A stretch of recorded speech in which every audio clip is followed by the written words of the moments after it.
Muy bien amigos, regresamos con más Mundo Ardose. En el bloque pasado hablamos del conflicto en torno a Irán y en este quisiera comenzar hablando de Ucrania, que está haciendo que su guerra contra Rusia y el conflicto en Medio Oriente estén relacionados, dado que vio la oportunidad de actuar contra Irán, que había ayudado a Moscú con la entrega de drones Shahed, y al mismo tiempo impulsa su industria de defensa, entregando sistemas para interceptar drones y asesorando a los países del Golfo Pérsico, lo que ya le costó bajas, dado que Irán informó que había atacado equipos y personal ucraniano. Además, los ataques a la infraestructura energética rusa ponen más presión sobre el precio del crudo. Rusia sufrió un duro revés después de que Ucrania atacara con drones los tres principales puertos de petróleo, Novorossiysk en el Mar Negro y Primorsk y Ust-Luga en el Báltico. Kiev intentó que Rusia no se viera beneficiado del aumento del precio de los hidrocarburos y consiguió que su capacidad de exportación de petróleo se viera paralizada en un 40%, equivalente a 2 millones de barriles por día, en lo que representa la interrupción más grave en la historia moderna de este país. Asimismo, se advierte que esta situación podría tener consecuencias en la guerra, dado que el crudo representa una cuarta parte del presupuesto nacional. A su vez, Ucrania también atacó estaciones de bombeo de petróleo, afectando el oleoducto Druzhba, del que dependen Hungría y Eslovaquia, por lo que también agravó el conflicto con estos países por el suministro ruso. De cualquier forma, el presidente Volodymyr Zelensky quiere tener un papel protagónico en la geopolítica mundial y viajó a Medio Oriente para firmar acuerdos de defensa con Qatar, Emiratos Árabes Unidos y Arabia Saudita, que le garantizarían apoyo en la guerra contra Rusia. Zelensky llegó a Medio Oriente. Entre sonrisas y apretones de manos, logró afianzar su relación con países del Golfo en materia de defensa. La experiencia de Ucrania derribando drones y misiles en la guerra contra Rusia le permitió alcanzar un acuerdo con Qatar. El acuerdo incluye colaboraciones en ámbitos tecnológicos, el desarrollo de proyectos conjuntos, inversiones en defensa y el intercambio de conocimientos especializados en la lucha contra misiles y sistemas aéreos no tripulados. Un acuerdo similar alcanzó con Emiratos Árabes Unidos y Arabia Saudita. Se trata de una alianza de 10 años. El objetivo, ayudarlos a frenar los ataques de Irán en medio de la guerra iniciada por Estados Unidos e Israel, mientras que Zelensky espera asegurar el apoyo de los estados del Golfo en su guerra contra Rusia. En primer lugar, nos interesa asegurar que, más allá de la ayuda, se trata de una asociación mutuamente beneficiosa. Hay varias áreas. La primera es la de armamento, fabricación, intercambio de conocimiento especializado e intercambio de recursos escasos que un país no posee, pero el otro sí. Más de 200 expertos militares y de seguridad ucranianos han sido enviados para asesorar a los países a contrarrestar los ataques de Irán. Pero el país persa ya ha tomado como objetivos militares la ayuda de Ucrania y ha destruido equipo ucraniano que se encontraba en Dubái. Un depósito que almacenaba sistemas antidrones pertenecientes a Ucrania, presentes en Dubái para prestar apoyo militar estadounidense, también fue atacado y destruido. Se informó que 21 ucranianos se encontraban en el lugar. Las nuevas alianzas llegan cuando Estados Unidos, según el Washington Post, estaría planeando desviar la ayuda militar a Ucrania hacia Medio Oriente con la prolongación de esta guerra. Y ahora quisiera ir a Estados Unidos porque mientras la popularidad de Donald Trump cayó al 40%, millones de personas marcharon contra el mandatario en los 50 estados del país bajo el lema No Kings, apuntando contra la escalada militar, la política migratoria y el estilo autoritario de la administración. E incluso fuera de Estados Unidos, en ciudades como Ámsterdam, Madrid o Roma, también salieron a las calles para protestar contra el gobierno republicano. Los organizadores calcularon que alrededor de 8 millones de personas habían participado de más de 3.330 movilizaciones y se pudieron ver decenas de miles de personas en ciudades como Atlanta, Boston o Nueva York, donde el actor Robert De Niro fue uno de los oradores y dijo que Trump representaba una amenaza existencial para las libertades y la seguridad de los norteamericanos, mientras que en Minnesota se hizo presente el senador izquierdista Bernie Sanders, que acusó al mandatario de socavar la Constitución y el Estado de Derecho. A su vez, en Washington se cruzó el río Potomac y se marchó hacia el monumento de Lincoln. Esta fue la tercera convocatoria masiva contra Trump en menos de un año y se cree que van a aumentar a medida que se acerquen las elecciones de medio término de noviembre, donde los republicanos podrían perder la mayoría en las dos cámaras del Congreso, dado que incluso la base de Trump se siente defraudada por su decisión de iniciar una guerra contra Irán por la presión de Israel, lo que contradice el America First, que señalaba que las guerras iniciadas por Estados Unidos iban en contra de los intereses del pueblo norteamericano. Y las predicciones de una debacle republicana que paralice el gobierno aumentan la presión de los legisladores del propio partido para que se ponga fin a la guerra. Masivas protestas sacudieron el sábado las calles de Estados Unidos y varios países del mundo. Millones de personas se han levantado en contra del presidente Donald Trump, en rechazo a lo que perciben como una deriva autoritaria y una transgresión a la ley. Es la tercera vez en menos de un año que los estadounidenses salen a las calles bajo el movimiento No Kings, la cara más visible de la oposición a Trump desde que comenzó su segundo mandato en enero de 2025. Y ahora un nuevo motivo de indignación, la guerra en Irán, una intervención militar lanzada por Trump junto a Israel, con objetivos y plazos de finalización que parecen cambiar constantemente. Las manifestaciones se han extendido por varias ciudades estadounidenses como Washington, Boston y Atlanta, donde miles de personas se reunieron para denunciar el autoritarismo. En Washington, los manifestantes cruzaron el puente sobre el río Potomac hacia el monumento a Lincoln, un lugar simbólico de luchas pasadas por los derechos civiles, con pancartas que proclamaban "Trump debe irse ya" y lucha contra el fascismo. El estado de Minnesota es también un foco de atención, meses después de haber sido el centro del debate nacional sobre la represión migratoria. La ola de rechazo a Trump también ha traspasado las fronteras de Estados Unidos. En ciudades europeas como Ámsterdam, Madrid y Roma, 20.000 personas marcharon bajo una fuerte presencia policial. Se espera una nueva manifestación aún mayor dada la baja aprobación de Trump, que ronda el 40%, y las cruciales elecciones de mitad de mandato en noviembre, que podrían ver a los republicanos perder el control de ambas cámaras legislativas. Mientras tanto, los republicanos de la Cámara de Representantes extendieron el bloqueo del financiamiento del Departamento de Seguridad Nacional al rechazar un proyecto bipartidista aprobado en el Senado, con el que se hubiera destrabado el presupuesto para el departamento, pero excluyendo al Servicio de Control de Inmigración y Aduanas, tras los abusos de sus agentes en los operativos antiinmigratorios, en los que asesinaron sin motivo a 2 ciudadanos norteamericanos. El presidente de la Cámara de Representantes, Mike Johnson, calificó el plan bipartidista como una broma, y tras el voto negativo, los legisladores se fueron de vacaciones, por lo que el cierre parcial se extendería por lo menos por 2 semanas más. A pesar de que Johnson pretendía votar el financiamiento completo del departamento por 60 días.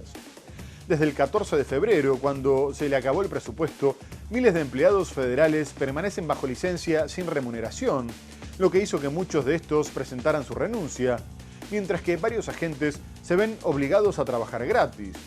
Eso provocó caos en los aeropuertos, aunque Donald Trump ordenó que se les pagara a los agentes de seguridad encargados del transporte, y respaldó la decisión de su partido en la Cámara, afirmando que lo único que querían era que los indocumentados no siguieran entrando al país.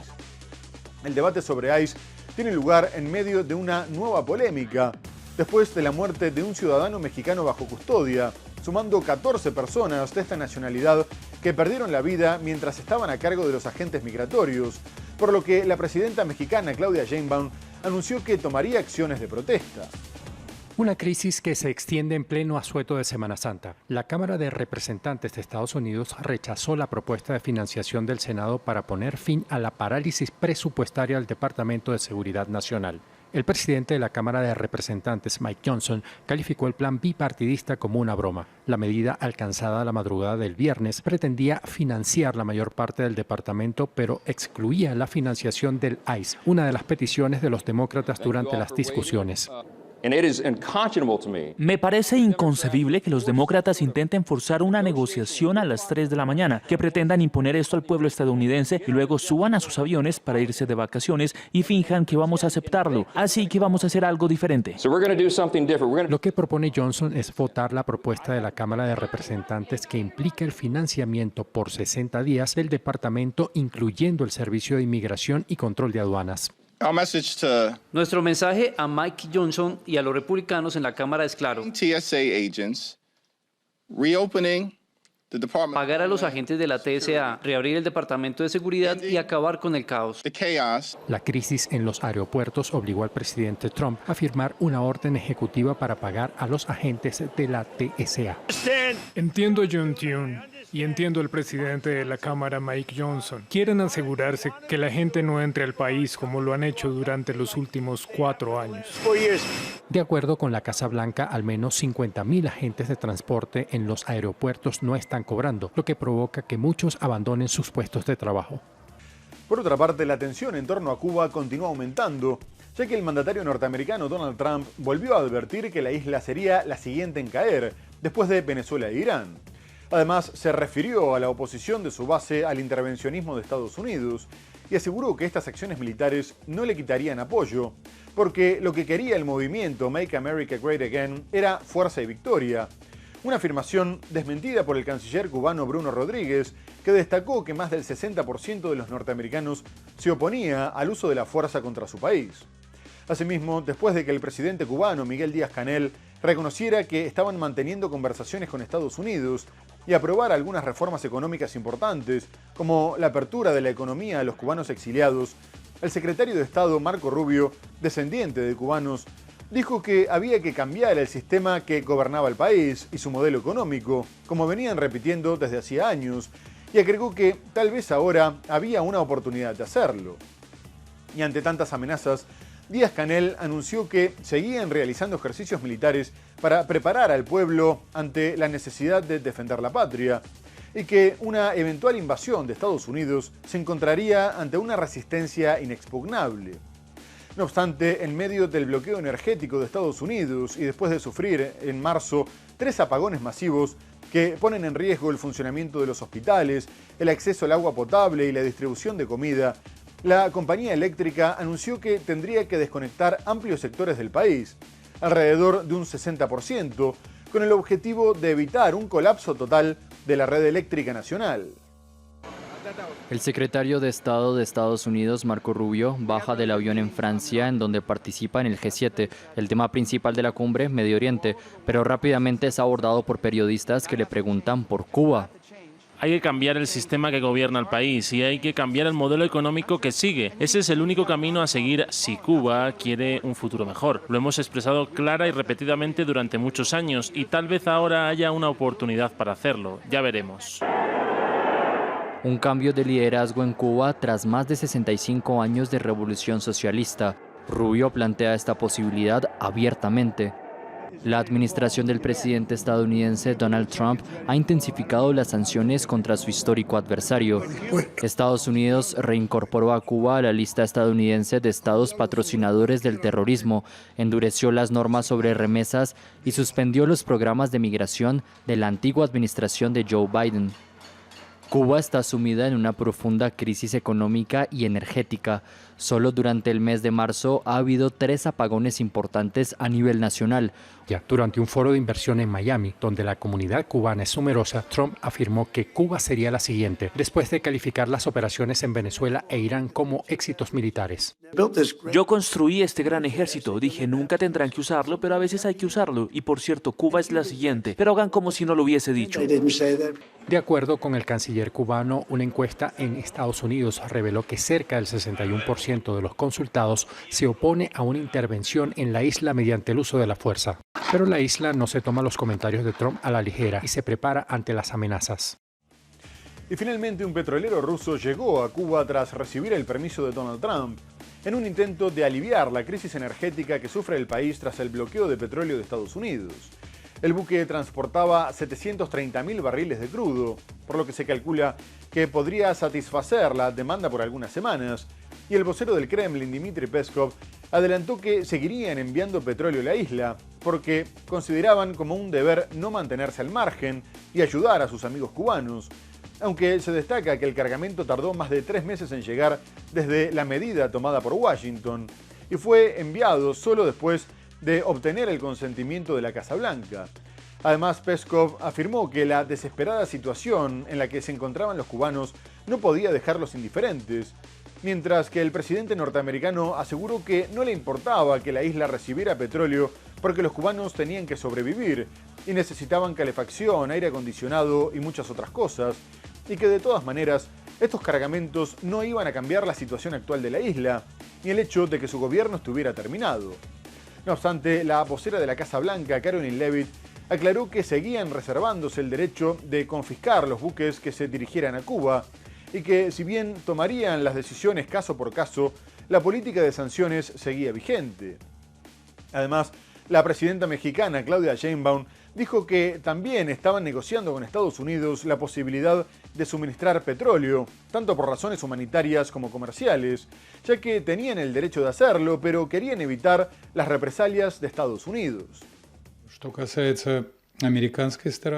El Kremlin celebró el lunes la llegada a Cuba de un petrolero ruso sometido a sanciones, pese al bloqueo impuesto por Washington al suministro de combustible de la isla. Según el sitio especializado Marine Traffic, el buque Anatoly Kolodkin, cargado con 730.000 barriles de crudo, remontaba el lunes por la mañana a la costa cubana en dirección al puerto de Matanzas. El portavoz del Kremlin, Dmitry Peskov, dijo que el tema se planteó con antelación durante los contactos con sus homólogos estadounidenses. Rusia considera que es su deber no quedarse de brazos cruzados y brindar la asistencia necesaria a nuestros amigos cubanos. Nos alegramos de que este cargamento de productos petroleros llegue a la isla, o más bien de que ya haya llegado. El presidente estadounidense Donald Trump amenazó anteriormente con imponer aranceles a cualquier país que enviara petróleo a Cuba, e incluso ha sugerido la posibilidad de tomar la isla. Pero el domingo, el mandatario dijo que no tiene ningún problema con que Moscú entregue crudo a La Habana. Yo preferiría dejar que entre, ya sea de Rusia o de cualquier otro país, porque la gente necesita calefacción, refrigeración y todas las demás cosas que se necesitan. Este sería el primer cargamento de petróleo que llega a la isla desde enero y aportaría un alivio temporal a un país que atraviesa una crisis energética y económica cada vez más profunda. En enero, Cuba perdió su principal aliado regional y proveedor de petróleo, Venezuela, cuando las fuerzas de Estados Unidos capturaron al presidente Nicolás Maduro. Por último, Nicolás Maduro rompió el silencio desde la cárcel de Brooklyn, en la que se encuentra desde que fue capturado por Estados Unidos el pasado 3 de enero, junto a su esposa Cilia Flores, a pesar de que está aislado, sin acceso a Internet. Y el mandatario venezolano destacó en redes sociales que se encontraban bien, firmes, serenos y en oración permanente, y agregó que cada palabra de amor, cariño o apoyo les llenaba el alma. Unos días antes, Maduro se presentó por segunda vez ante un tribunal de Nueva York, en una audiencia que duró 90 minutos y en la que permaneció en silencio, al igual que su esposa. El presidente venezolano afronta cargos por los que podría ser condenado a penas de entre 30 años de prisión y cadena perpetua, entre los que figuran el de conspiración por narcoterrorismo y para importar cocaína, aunque su defensa pidió la nulidad del caso, sosteniendo que las sanciones de Estados Unidos contra Venezuela le impedían utilizar fondos oficiales para su defensa, lo que violaba su derecho a elegir su representación legal, una solicitud que ya fue rechazada por el juez. A su vez, el hijo del mandatario aseguró que el proceso tenía vestigios de ilegalidad, ya que había surgido del secuestro, pero que confiaba en el sistema legal de Estados Unidos. Por su parte, Donald Trump dijo que creía que Maduro tendría un juicio justo, pero anticipó que se presentarían más cargos contra él, porque estaba siendo acusado por una fracción de lo que había hecho, ya que había que enjuiciarlo también por haber vaciado las cárceles y enviado a los reclusos a Estados Unidos. La audiencia fue seguida en vivo desde Caracas y también hubo manifestaciones a favor y en contra en Nueva York. El presidente depuesto de Venezuela, Nicolás Maduro, aseguró encontrarse bien en un mensaje difundido el sábado en redes sociales, el primero desde su captura y traslado a Estados Unidos para enfrentar un juicio por narcotráfico. Maduro fue detenido por fuerzas estadounidenses durante una incursión militar el pasado 3 de enero, que incluyó bombardeos en Caracas. Junto a él fue capturada su esposa Cilia Flores y ambos permanecen en una prisión de máxima seguridad en Brooklyn. En su mensaje publicado en vísperas de la Semana Santa, Maduro afirmó: "Estamos bien, firmes, serenos y en oración permanente", y agradeció las muestras de apoyo recibidas. Cada palabra de amor, cada gesto de cariño, cada expresión de apoyo nos llena el alma y nos fortalece espiritualmente. Fuentes cercanas precisan que Maduro permanece aislado, sin acceso a Internet ni a periódicos y solo puede salir al patio 1 hora diaria. Las llamadas a familiares y abogados están limitadas a 15 minutos. No está confirmado si dictó personalmente el mensaje o si fue aprobado por su equipo. El jueves, Maduro y Flores comparecieron ante un tribunal federal en Nueva York, donde se rechazó un pedido de la defensa para desestimar los cargos. Hasta ahora, las autoridades interinas de Venezuela, lideradas por Delcy Rodríguez, no se han pronunciado sobre el mensaje ni sobre el proceso judicial en curso en Estados Unidos. Se le acusa de conspiración por narcoterrorismo, conspiración para importación de cocaína, posesión de ametralladoras y artefactos destructivos y conspiración para la tenencia de esas armas, cargos que el venezolano niega. Muy bien amigos, se nos ha terminado el programa. Hemos hablado del conflicto en Medio Oriente, con los ataques a plantas nucleares, la ofensiva de Israel contra el Líbano. Abordamos otras cuestiones como las protestas contra Donald Trump, la tensión en torno a Cuba. Pero lo tenemos que dejar hasta el próximo programa para seguir analizando la actualidad internacional en más Mundo Ardose. Muchas gracias por habernos acompañado y hasta entonces.